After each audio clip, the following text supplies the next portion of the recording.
Сәлем достар, қалдарыңыз қалай?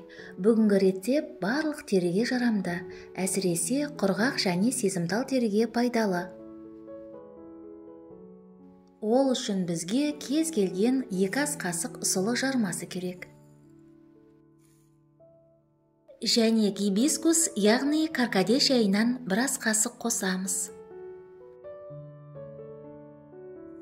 Сұлы майы теріні ағартуға ықпал етеді және қартаю дақтарын азайтып, тері өңін тегістейді. 200 мг су құйып, баяу отта 5-6 минут қайнатамыз.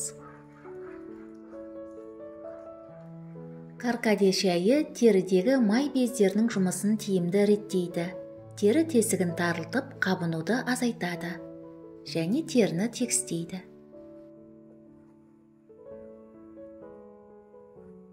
Дайын болған қоспаны суытамыз.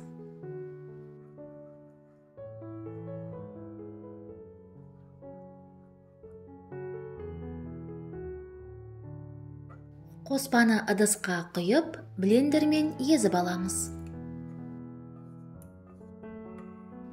Достар, егер мені қолдағыңыз келсе, каналға жазылыңыз, лайк басыңыз, видео рецептпен достарыңызбен бөлісіңіз, және жаңа рецепттерді жіберіп алмас үшін қоңырауды қосуды ұмытпаңыз. Маска негізі тегіс болып шығу үшін електен өткіземіз.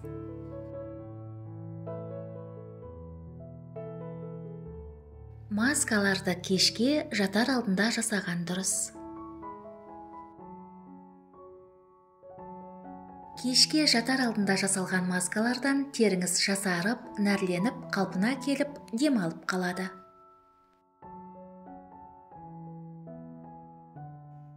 Дайын болған маска негізіне жарты шай қасық бадам майын қосамыз, араластырамыз.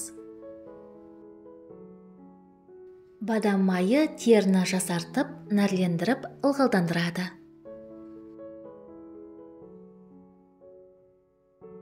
Бес-алты тамшы анис майын қосамыз.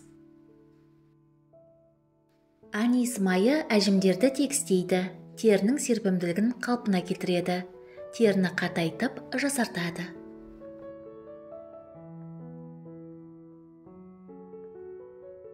Дайын болған масканы шыны ыдысқа құйып, тоңазытқышта 1 аптаға дейін сақтай аламыз.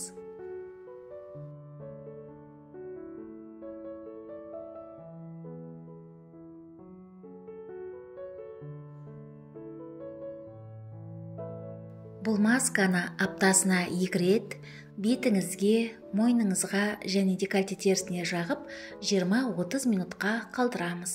Содан кейін қалған масканы жылы сумен жуамыз.